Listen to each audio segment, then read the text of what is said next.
Today we are sitting down with the one and only Laurie McIntosh. She brings pure heart, connection, and relentless joy into the world of education. You likely know her as Mrs. Mac or Mrs. Mac's Kinders, a beloved teacher, author, speaker, advocate, and an absolute champion for kids and educators alike. She also competed on Traders Canada and was an absolute legend. Through her work in and out of the classroom, she reminds us that teaching is so much more than curriculum. It is about making sure every person feels seen, valued, and loved. Whether she's sharing real talk moments from the front lines of education or spreading kindness across social media, her story is a powerful reminder of the impact that one passionate voice can have. She sheds light on teacher wellness and reminds us that we were never meant to do this work alone. Laurie has recently stepped into an exciting new chapter, moving beyond her full-time kindergarten classroom to working alongside Shelley Moore with Outside Pin Consulting, and she will also be helping to prepare the next generation of educators at the University of Lethbridge. Get ready to be inspired. We are truly honored to welcome our friend, Laurie McIntosh, to the show.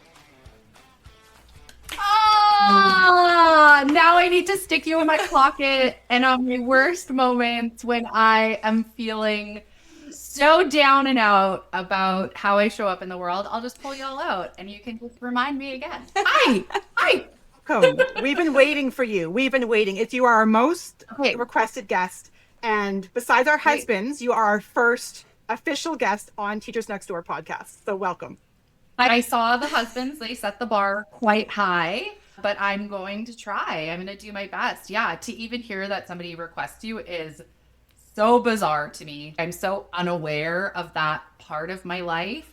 It makes me feel really excited, and it makes me feel giddy with how people care. People want to be in conversation, and people follow this really bizarre, wild journey of mine. And I forget that part of my life. So when you say it's requested, I can't quite comprehend that.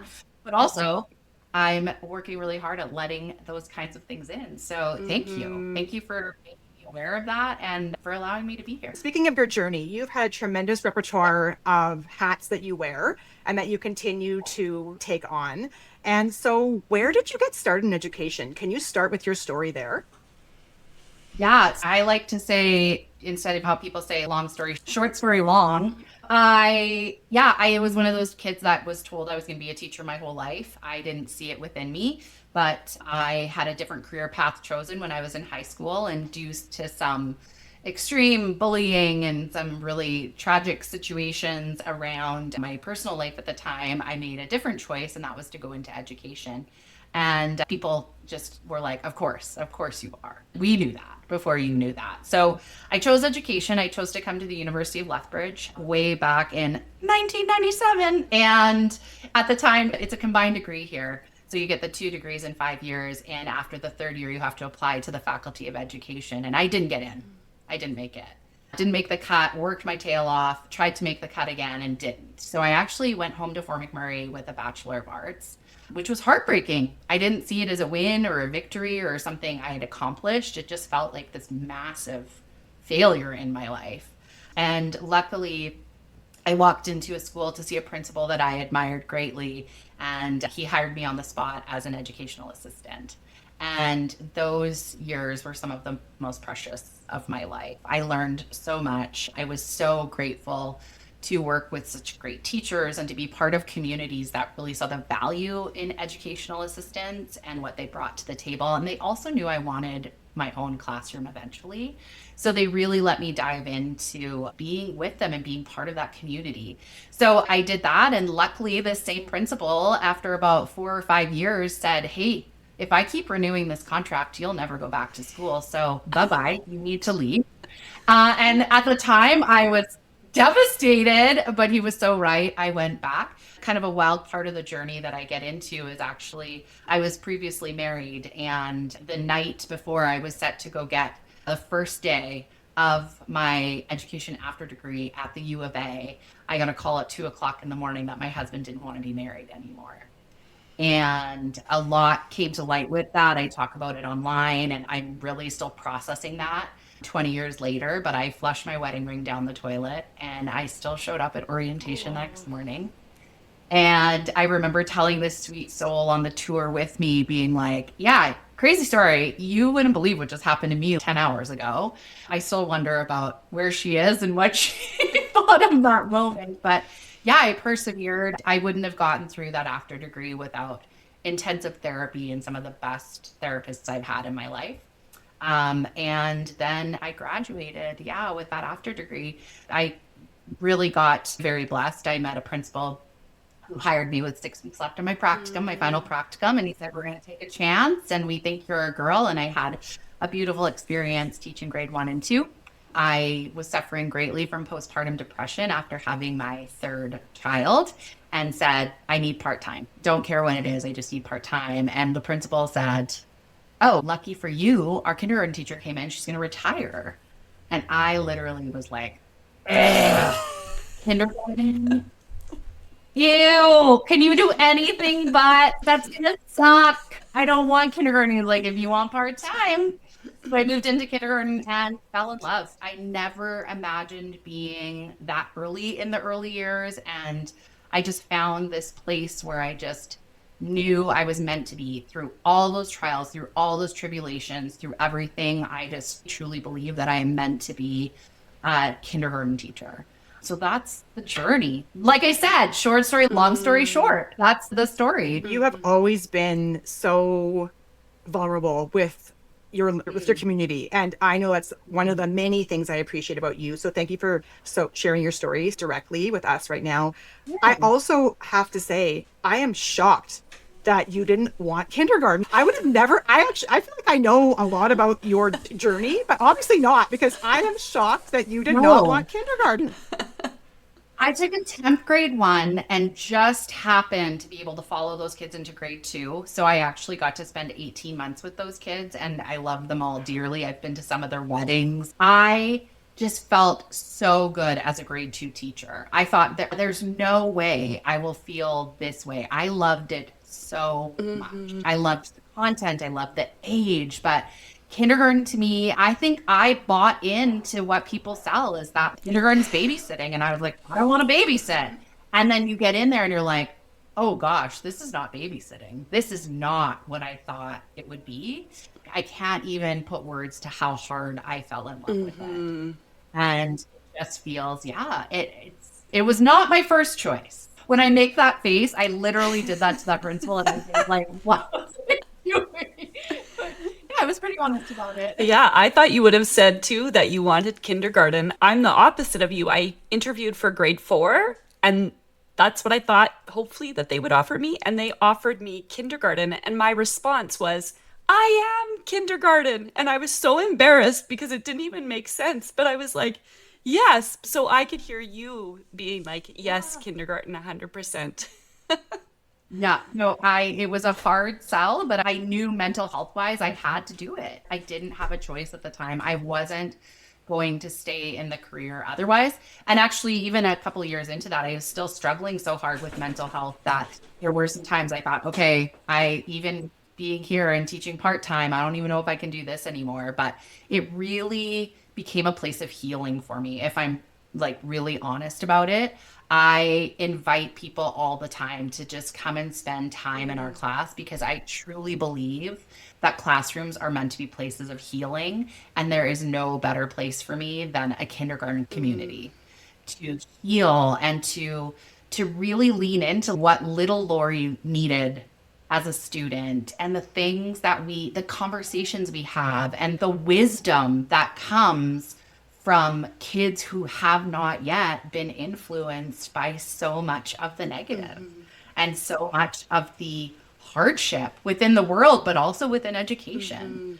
They haven't learned that, oh, I have to comply. I have to be a people pleaser. I have to show up in education a different way than I meant to show up in the world, which unfortunately I believe happens for some, is that they start to learn how to play the game of learning and how to play the game of school instead of being an active participant in that work. So it's been incredibly healing. That is, I know that Michelle and I have talked before about how when we only see clippets, of course, of things on social media with you, and you're so amazing with sharing so much of your world.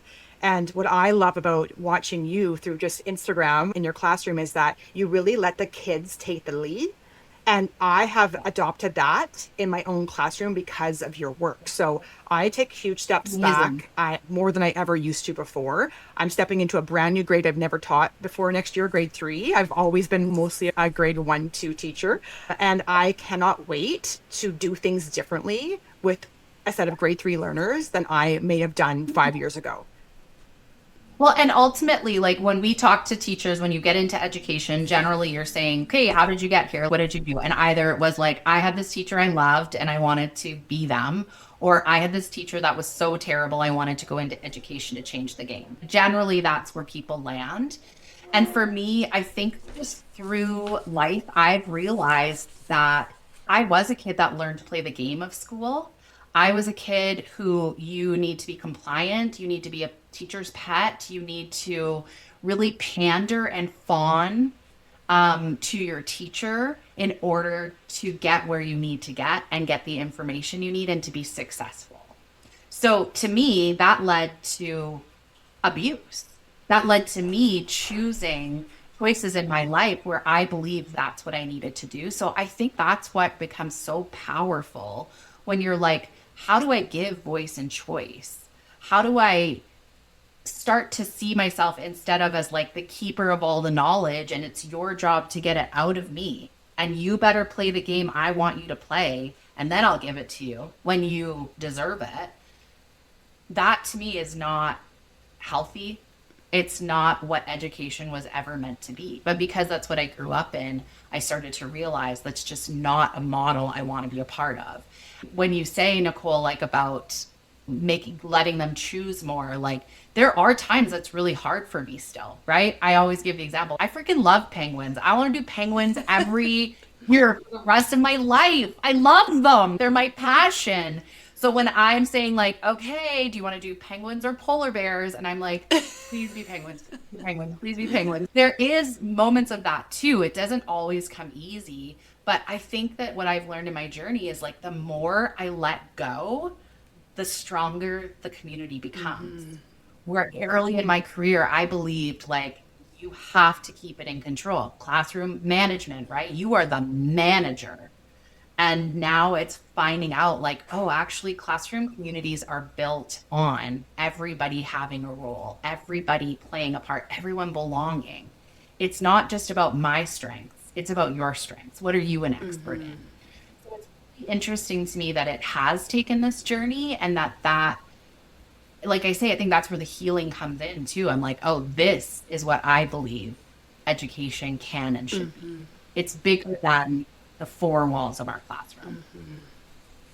I love all of that. I love everything about that. There's so many different directions I want to go with questions about that. I was just going to say in my classroom, I've been teaching grade 2 the last 7 years, and I adopted your win time. I used to have like a version of a choice time, and I changed it into a win time. And I think it was last year, the students, we were set up for this time and they were choosing what they needed. And I realized that the way that they were acting during the what I need time was not what I needed. And so we had to have a meeting and reconvene, and that what I need time is also what Mrs. Delow needs. And so how can we set up our classroom community in a way that it's working for everyone? And the kids responded. It was just like a light bulb went off that, oh, this does have to be what everybody needs and work for everybody. And it was really great.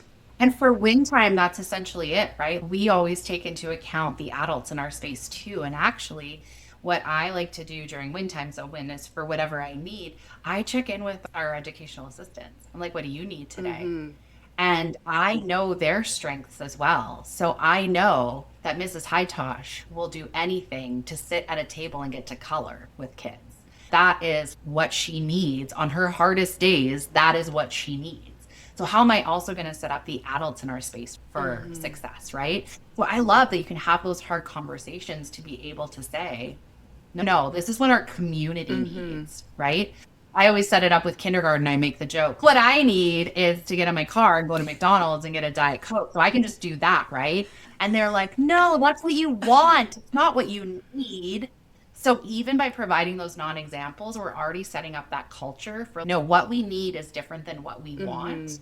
And what we need also needs to benefit the community. I think that asking that question, what do you need, can happen across the school, right? If I'm walking by a classroom and I can see that things maybe aren't going the way that teacher had planned it, and if I'm mentoring a teacher, even by asking, I love that, what do you need, right? Because then that just reframes things, and it's not in a negative way either. Really? No, just went through a strike, and what did everybody want? We wanted people to say, no, tell us what you need. What is it that you need? And I trust that you know what you need, and I trust that if we can work together in doing what we need, we can make the situation better, right? My friend Brent Sakuchi, who I hope everyone goes and follows on Instagram, he's incredible. And he also teaches at the University of Lethbridge and is also an outside pin. But Brent always says, community isn't about comprehension. Community is about compassion. So within that community, I'm not looking for you to say, I'm exactly like you. I think like you, I talk like you, I act like you, I smell like you, I eat what you eat. I have all the same interests. We are the same. That is community. Community isn't that. Community is not even, I have to understand exactly what you're going through and I have been right where you are. That's not community either. Community is compassion. Compassion that my world is not the world, which is a sentence we use all the time in kindergarten. Our world is not the world. So when we think beyond that, what does that look like? What does that sound like?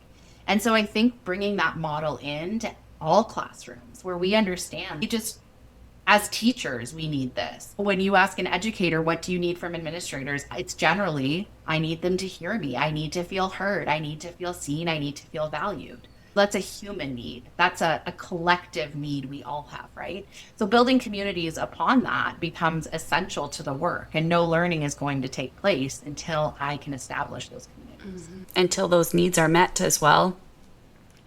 Until those needs are met, right? So when I get often asked about like dreams, needs, and abilities, which is the DNA project I do, same thing, right? If someone can sit down and tell me what they need, then I have a much better way of being able to help in a situation where support is needed, right? I am more compassionate towards that. I might not necessarily understand or comprehend that need because it's not one I have, but I certainly can have more compassion for it. And that's where we're going to build community, right? We just did an outside pin retreat, and one of the things that we did was like, we're going to go around the room and we're going to do, what are your access needs right now before we even start? What a beautiful model for a classroom. We do it in a kindergarten way too, of a what do you need today? How can I be a better teacher for you today? But to sit in a space, to sit in a staff room and say, what are your access needs today? What do you, in order to be able to be fully present at this meeting and part of this community? Can you imagine how that would feel? Well, I was just going to ask you, Laurie, because I've done your DNA and the seed packet version with my kids, and I just love teasing out their dreams and needs and abilities, and I learned so much more about them. I thought I knew kids pretty well in the past, but the way that I can access information and they can identify those aspects of themselves has just become so much more richer. And now I am transitioning into an administrative role. And I was just going to ask you, do you do this with the adults who you are with? Because that is so powerful. I've seen it done everywhere from pre-K to university classes. It's something I'll introduce in university. I've seen it done as a staff. We had a DNA binder, and so we would highlight people's DNA and then put it all in a binder together. I think the power of just knowing dreams, needs, and abilities. If I walk into a new relationship, the last thing I want to do is tell you my faults, is tell you all the things I suck at, right? So the power for me of DNA is there is a difference between a teacher who goes, I'm going to do Laurie's DNA. And then they send me a message and they say, okay, we did the pictures against the brick wall and I put their names and I used the same font and I wrote all their DNA down, but it's just not working. What is that about? There's a difference between a teacher who just takes in that DNA just as knowledge, just something to know as a get to know you, And there's something about a teacher who will stand in front of that DNA or have that inventory in front of them and say, how can this inform my teaching? Huge difference. So if you ask me my DNA, I tell you, and then you just completely ignore it, or you stick it on a bulletin board and go like, well, look how well I know her, but you never use that information to inform the decisions in our community. How do I feel? So when I use DNA to inform my teaching, that's when I feel like I'm my best teacher self, right? It's not that I've actually just done DNA. It's that I'm using it to inform the community. I'm using it to inform the process. Who's an expert in what? What kinds of things do I need to scaffold better? Who wants to learn something that maybe I don't even know a lot about, but I'm willing to go on that journey with them and be vulnerable enough to say, I don't know the answers, but I want to find out with you, right? There's a huge difference between using it as knowledge and it's just there and using it. So I even put in my lesson plan at the top of my page, how will you use DNA today? So that I can say, okay, Sadie loves cats. We're going to do something with cats today because her dream is to learn about cats. And oh my gosh, Casey told me that he needs help walking down the hall. So we're going to work on that today. Oh yeah. And then that's right. Molly's incredible at creating and making. So I'm going to have her. That's different than I know it. But I love to inform my teaching and inform our community about who is in it and the strengths we have within it. I just want to share one tiny little DNA story from my classroom in the past. About 3 years ago, I had this one little guy and he wanted to learn how to blow a bubble with bubble gum and couldn't do it. So every Friday I would bring in gum and the whole class would learn how to blow bubbles. But the day he did it was like, it was a miracle. It was Christmas. It was all the things wrapped into one. I've never seen a child so excited. And then I let him, our deal was if he learned to blow a bubble, then he would have gum privileges for one whole week. And let me tell you, that kid probably blew 1,000 bubbles in that week. But it was the coolest thing. Just to see actually the kids, though, react to it. Like, his reaction was one thing, but the classroom community reaction was a total another thing. It was amazing. And if you've ever seen me speak, I tell a bus story that's very similar, right? Where kids are like, it's not that, okay, it's his dream to blow a bubble, so you're going to pull him aside and he's going to get to try and blow a bubble every once in a while, right? The whole community gets to experience this because it's his dream. And that's the value he brings to a space. Is this is something that I wouldn't get to experience if you weren't here. And I think that's the joy in that, right? That we want to be, as educators, we want to know we matter within a community. That if I wasn't in the community, wouldn't be the same. And I know we talk all the time about we just need a warm body and we're just so replaceable. And I understand the meaning and the intent behind phrases like that. But really, ultimately, it dismisses how valuable we are as well. And if I need that, which is a human need, I know kids need that, whether you're kindergarten, grade 12, or anywhere in between. I know I need to do that for university students. We all just so desperately need to know that we matter. I know when you say that about a warm body or that we're so replaceable, it's gutting, right? I'm like, no, It's gutting. no, we're not, right? It's not that simple. Yeah, and essentially that's the question I encourage teachers to ask within themselves, right? Why is your community lucky to have you? And unfortunately, we are awfulizers as a culture. We are awfulizers as teachers, where I think in order to connect to other teachers, I have to tell the hard stories. I have to tell the really shitty things because we're going to connect through that. We're going to connect through like how hard education is and how much it sucks. And oh my gosh, this one did this today. What about you? But I want to walk into a staff room and I want to be able to say, you should see what I just did in that classroom. Oh, I could sell lessons. It was that good. I feel so good. And somewhere along the way, we've isolated teachers that are like that. We've taken teachers who do that. And what do we say? Oh, they're too proud. Oh, yeah, you think you're so great. Oh, I could do that too. I did that 5 years ago. And look, to build even connection as educators, I want to be part of communities where I can talk about the wins, the successes, the celebrations, and have a safe place to land, right? I don't think it should be just one. I agree. And I totally believe in that culture of positive and appreciative inquiry where you're taking what went well and building on more of what went well. Take what's going well and build on that. And that's what you do, Laurie, and you too, Nicole, on your social media all of the time, right? Is celebrating teachers and celebrating educators and celebrating what is going well in this beautiful profession that we have. It's hard. It is hard sometimes, right? When you have conversations that are the same reoccurring conversations over and over again in classrooms or hallways, right? And so I know that all three of us probably agree with this, but finding your people is so imperative within schools, right? And because really, I want to be a cheerleader for someone else just as much as I want someone to be a cheerleader for me. So I'm going to try to find those things that teachers can do that I can lift them up and let them see themselves, right? Because as teachers, we don't give ourselves enough credit to see ourselves and see the amazing things we're doing in our classrooms. Mm-hmm. Yeah. And I think you're right in saying that we are, as a culture, do I believe that we need to acknowledge hard things? Of course I do.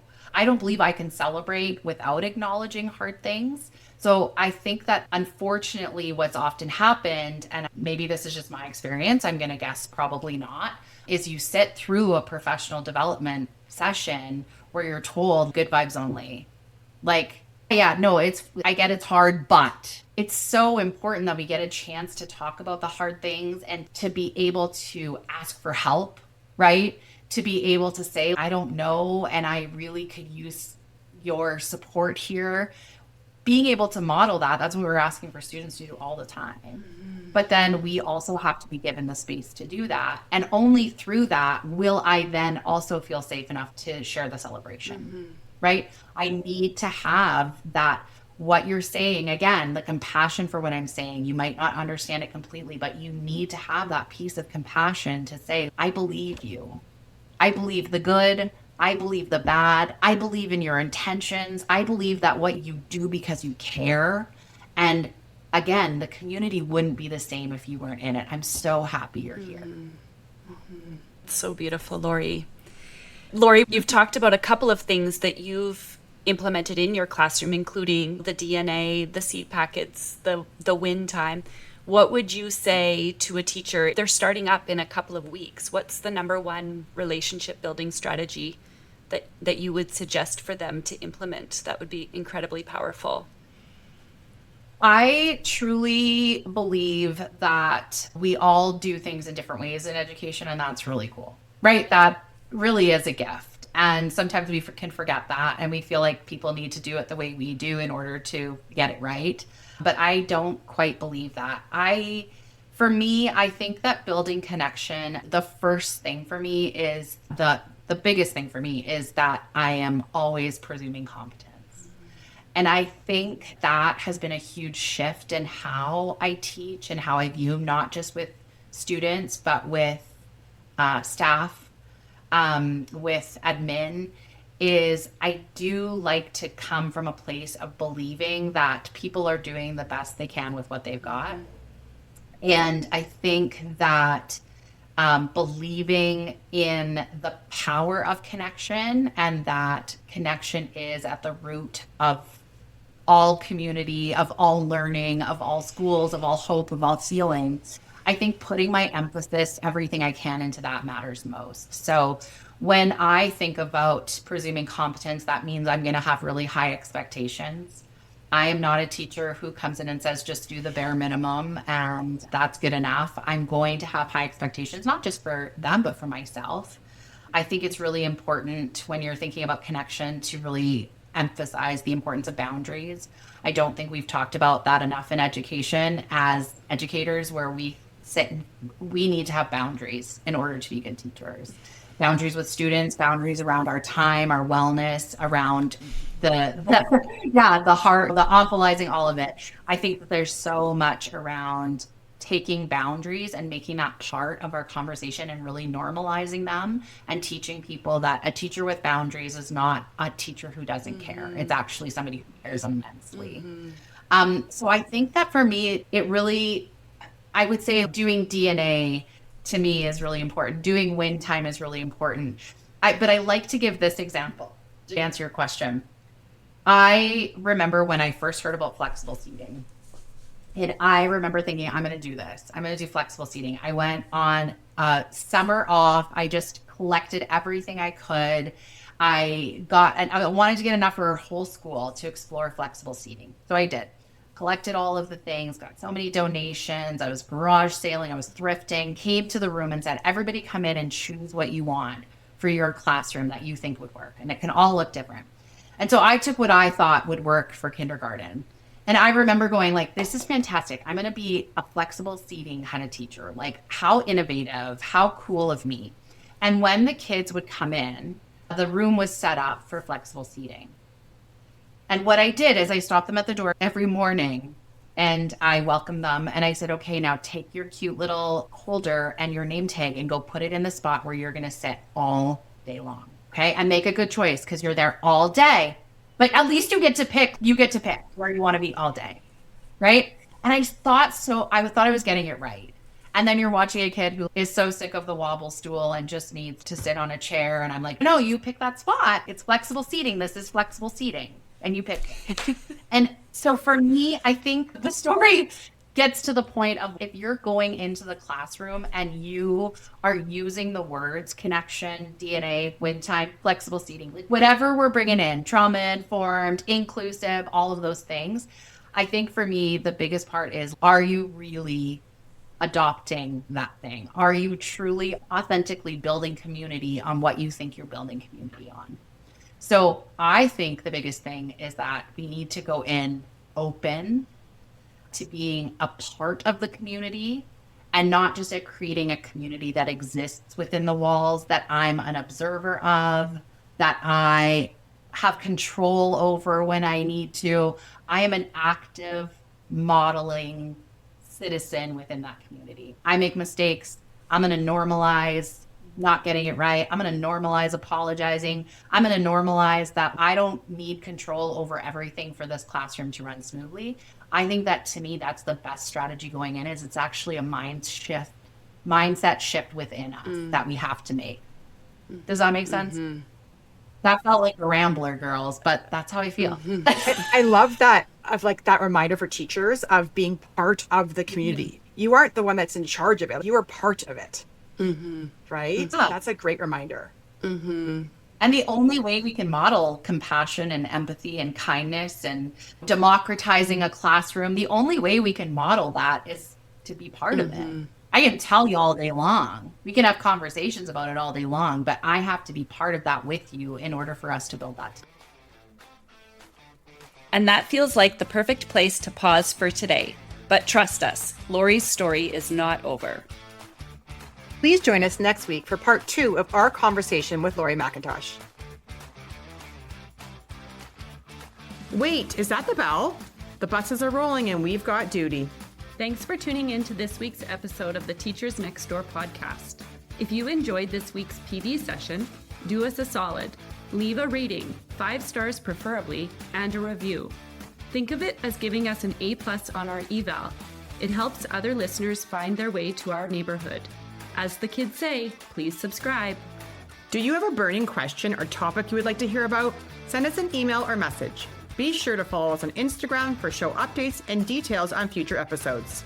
This podcast was produced and edited by us, your teachers next door. No outsourcing here. The reality of all teachers. We do it all. If nobody else has told you today, just remember, you are doing a great job. Catch you next time. And we should mention, the ideas we share on this podcast are totally our own.